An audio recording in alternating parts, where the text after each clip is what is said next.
Hello, Steve Patterson here, Wind and Raven. Um, I might not look as wonderful as I usually do. I've been sick for the last few days. The first time that I've been sick really since before I was diagnosed with terminal liver failure in 2011, and then the whole saga of cancer and everything leading up to liver transplant in 2019. Throughout that time, the only sickness I had was that. But here in the last several days, I've had a upper chest cold. My nose was stopped up. It's on the mend now, but I might sound a little ragged, and I still feel a little bit ragged, but it's about over. But what this has made me think about was something that one of my teachers that helped me a lot talked about with me early on. Well, about midway through the thing. Um, Uh, he came to work with we came to work together in 2017 after I was diagnosed with cancer, and I was referring to cancer at the time in posts and videos as my cancer.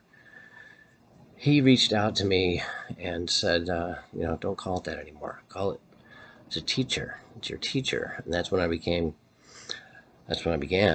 calling it my teacher. But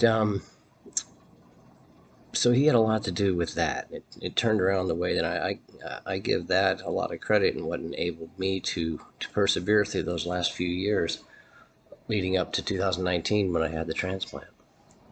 Now that that's all behind me, I've spent the last 2.5 years coming back from that, the last 9 months or so, traveling now around South America, now in Mexico.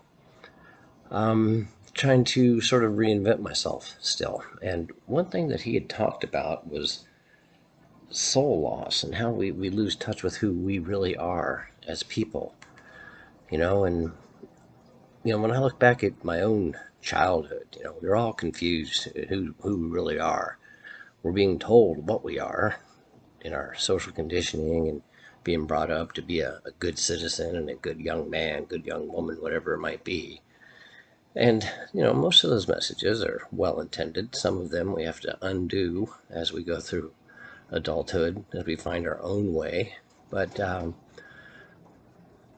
had lost track of a lot of some of the early experiences I had in dealing with matters of the soul. And went through a lot of experiences along the way, the Army, following the Grateful Dead around the country, and then a decade and a half of working in the online world with Yahoo Sports and everything else, leading up to 2014 when I got out of that altogether and got into coaching for people in recovery. But even then, when I was in the midst of my own shamanic path, and Jonathan Horowitz is the man I'm referring to, he's a shamanic teacher in Sweden. Practitioner, however you want to say it. It's a generic term these days, but the whole idea of who I am, who I was before all this started, before I was even Steve, became more and more of a thing that I had to sort of land back into after I got past the point of surviving the many years of being terminally ill and getting through that. And I think that's still something that I struggle with, even out here in the world today. Who I am.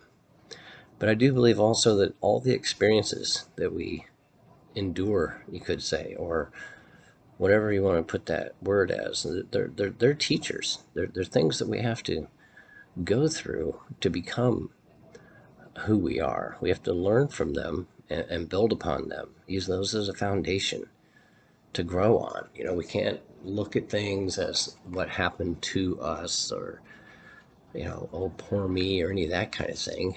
But always look at every moment as a gift, an opportunity to learn, an opportunity to grow from, and to realize that we're never really going to be all the way there because we're still alive. We're still experiencing new things. Life is a journey. It's not a destination.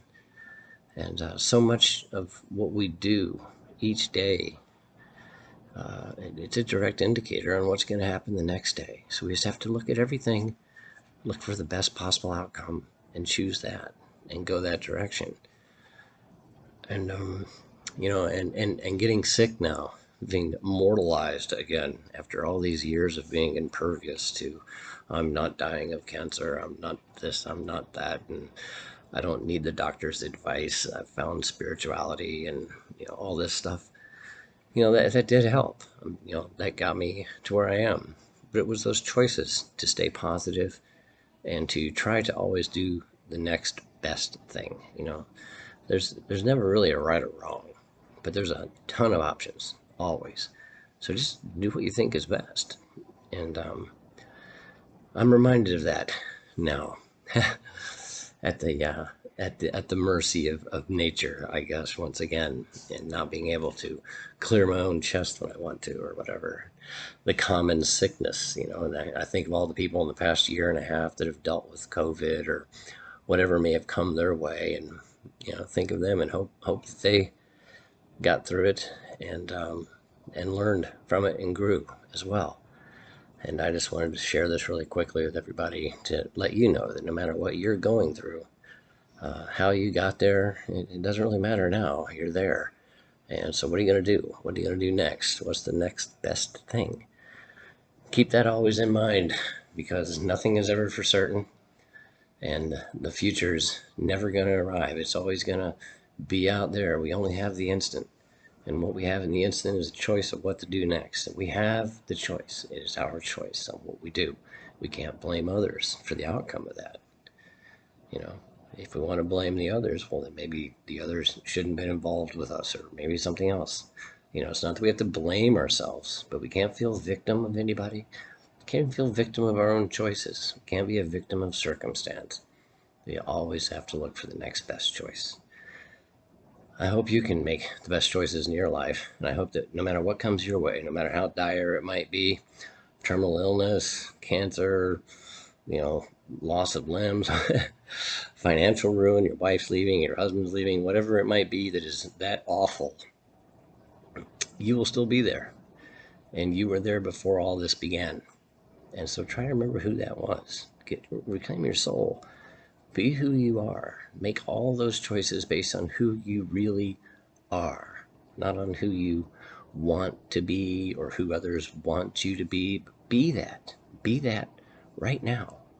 Make those choices for yourself. And best of luck to you.